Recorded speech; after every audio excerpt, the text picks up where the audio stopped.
एक बार एक इंसान अपनी ज़िंदगी से बहुत परेशान था। वह हर समय अपने आप को कोसता रहता था कि क्या ज़िंदगी मिली है मुझे, क्या जीवन है। हर परेशानी मेरे साथ ही है, हर दुख मुझे ही आकर घेरता है, हर झंझट मेरे ही सर पड़ती है।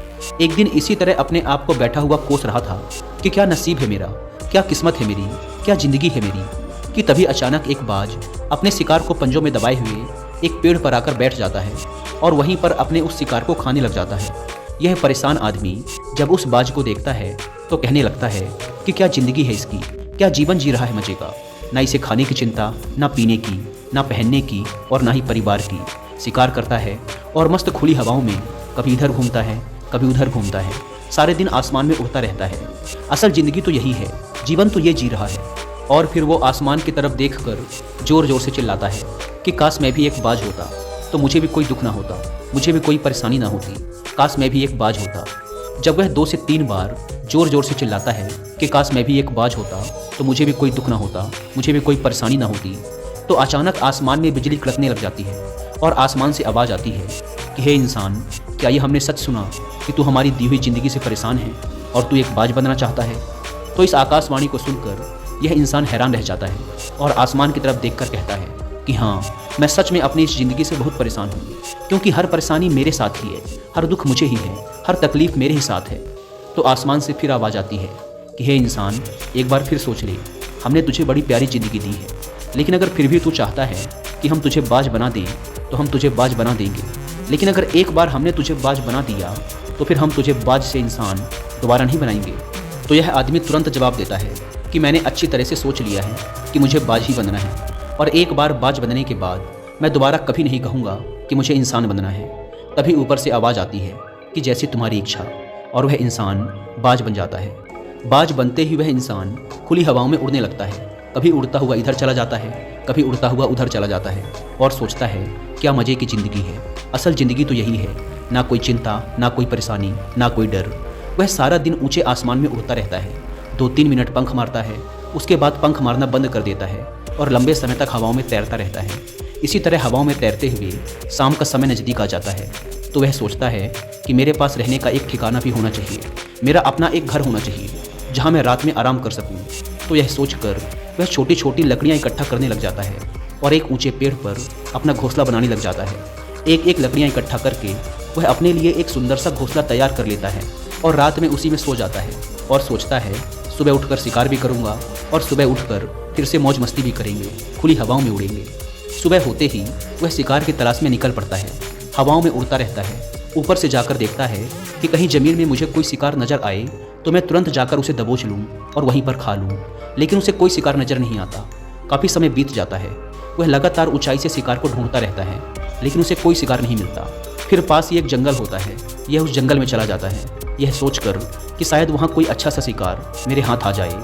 यह जंगल के ऊपर उड़कर शिकार को ढूंढता रहता है, जंगल के अंदर जाकर भी शिकार को ढूंढता है, लेकिन इसे वहाँ भी कोई शिकार नहीं मिलता। शाम का समय नज़दीक आ जाता है तो मायूस होकर वापस अपने घोंसले की तरफ लौट रहा होता है कि रास्ते पर थक कर एक पेड़ के ऊपर बैठ जाता है। जब यह उस पेड़ के ऊपर बैठा होता है तो उसकी नज़र एक बीमार चिड़िया पर पड़ती है जो कि घायल अवस्था में होती है। यह तुरंत जाकर उसे दबोच लेता है, उसके पंख निकालकर अलग कर देता है और उसे खा जाता है। उस चिड़िया को खाने के बाद वह अपने घोंसले की तरफ उड़ जाता है और रास्ते में सोचता है कि चलो बीमार चिड़िया ही सही, लेकिन कुछ तो खाने को मिला। वह अपने घोंसले पर पहुंचकर आराम करने लगता है और सोचता है सुबह एक अच्छा सा शिकार पकड़ूंगा और अपनी भूख मिटा लूंगा। जैसे ही सुबह का प्रकाश होता है यह निकल पड़ता है अपने शिकार की तलाश में। हवा में उड़ता रहता है, लेकिन आज फिर कोई शिकार इसके हाथ नहीं आता। काफ़ी समय बीत जाता है, यह ऊंचाइयों पर जाकर अपनी तेज नज़रों से शिकार को ढूंढने की पूरी कोशिश करता है, लेकिन इसे कोई भी शिकार नज़र नहीं आता।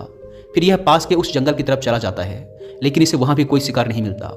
इसी प्रकार पूरे दिन उड़ते उड़ते शाम का समय नज़दीक आ जाता है तो यह निराश होकर वापस लौटने लगता है और रास्ते में एक पेड़ पर आकर बैठ जाता है।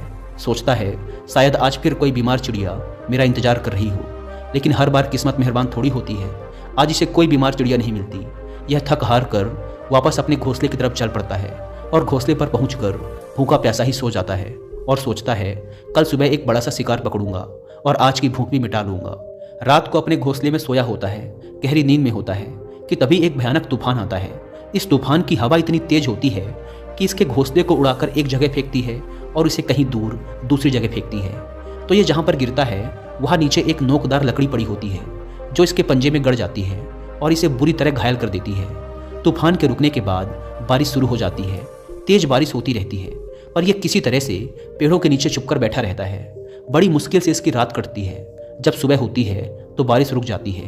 बारिश के रुकते ही चारों तरफ खुशियां छा जाती हैं, चारों तरफ हरियाली छा जाती है। नदियां और झरने तेजी से बहने लगते हैं। सब कुछ फिर पहले के जैसा हो जाता है। लेकिन ये बाज अब पहले के जैसा नहीं रहा। इसका पाँव बुरी तरह घायल हो चुका है।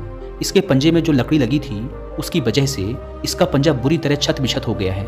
और मैं आपको बता दूं कि बाज का जो पंजा होता है वह उसके शिकार को पकड़ने के लिए सबसे ज़रूरी होता है, क्योंकि बाज अपने पंजों से ही अपने शिकार को पकड़ता है, दबोचता है और फिर अपनी चोंच के माध्यम से नोच नोच कर खाता है। लेकिन अब इस बाज का पंजा बुरी तरह से घायल हो चुका था और वह पिछले 2 दिनों से भूखा भी था। यह शिकार की खोज में थोड़ा सा उड़ता है कि शायद फिर कहीं कोई बीमार चिड़िया इसे मिल जाए, लेकिन कहाँ बार बार कोई बीमार चिड़िया मिलने वाली थी। वह कुछ देर तक उड़ता है लेकिन फिर भूख और दर्द के मारे थक कर एक पेड़ पर आकर बैठ जाता है। वह पेड़ पर आकर बैठ तो जाता है लेकिन उसे पता नहीं था कि यहाँ एक और मुसीबत उसका इंतजार कर रही है। और वह मुसीबत यह थी कि 8-10 कौवों का एक झुंड मिलकर इसे परेशान करने लग जाते हैं। इसके ऊपर आकर इसके घाव में चोंच मारने लग जाते हैं। उन्हें भी पता चल जाता है कि यह बाज घायल है और भूख की वजह से कमज़ोर भी है। यह बाज उनसे बचने के लिए थोड़ा सा उड़ता है और फिर जाकर बैठ जाता है। उनसे पीछा छुड़ाने का प्रयास करता है लेकिन वो फिर इसके पीछे आ जाते हैं। तो यह फिर उड़कर थोड़ी दूर चला जाता है लेकिन वो इसका पीछा नहीं छोड़ते और बार बार इसके पास आकर इसे परेशान करते हैं। कौवे अक्सर बाज के साथ ऐसा करते हैं लेकिन फिर बाज भी उनके साथ एक खेल खेलता है। जब कौवों का झुंड बाज को परेशान करता है और उनका पीछा नहीं छोड़ता तो बाज हवा में सीधी उड़ान भरने लग जाता है। वह तेजी से सीधा ऊपर की ओर उड़ने लग जाता है। कौवे भी उसके पीछे उड़ते हैं लेकिन कुछ देर तक उड़ने के बाद कौवे ऐसी ऊंचाई पर पहुंच जाते हैं जहां पर उन्हें ठीक से ऑक्सीजन मिलनी बंद हो जाती है। उनका दम घुटने लग जाता है, उनकी सांस रुकने लग जाती है। तो फिर वो वहां से ऊपर नहीं जा पाते। पर क्योंकि बाज तो बादलों से भी ऊपर उड़ सकता है इसीलिए वो तो ऊपर चला जाता है लेकिन कौवे वहां से ऊपर नहीं जा पाते और वो नीचे आने लगते हैं। तो इस तरीके से बाज उनसे अपना पीछा छुड़ा लेता है। लेकिन ऐसा करने के लिए, इतनी ऊंची उड़ान भरने के लिए इस बाज के पास उतनी ताकत नहीं थी, क्योंकि ये भूखा भी था और घायल भी था। तो ये उड़ता और थोड़ी सी दूर जाकर बैठ जाता और कौवे फिर आकर इसे परेशान करने लग जाते। इसी तरह भूख और घायल हालत में एक दिन गुजर जाता है, दूसरा दिन गुजर जाता है, तीसरा दिन गुजर जाता है, लेकिन इस बाज की हालत में कोई सुधार नहीं हो रहा था। वह बद से बदतर होती जा रही थी।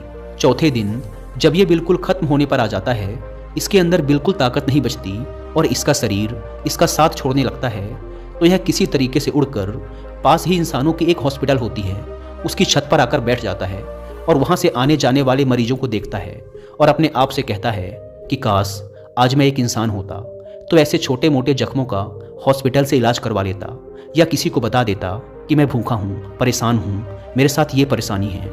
लेकिन आज मैं एक ऐसा बेजुबान परिंदा हूँ जो किसी से कुछ नहीं कह सकता, किसी को अपना दुख नहीं बता सकता, किसी से कोई मदद नहीं मांग सकता। यही बात सोचकर वह उसी छत पे अपना दम तोड़ देता है।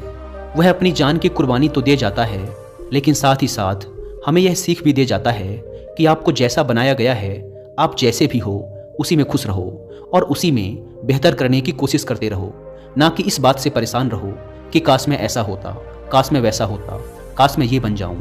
आपको जैसा भी बनाया गया है आप उसी में अपना सर्वश्रेष्ठ करने का प्रयास करते रहो। दोस्तों, ये कहानी तो काल्पनिक है लेकिन हमें जीवन का एक बहुत ही महत्वपूर्ण नियम सिखाकर जाती है कि हम जैसे भी हैं अच्छे हैं, बस हमें उसी में अपना सर्वश्रेष्ठ करने का प्रयास करते रहना चाहिए। धन्यवाद।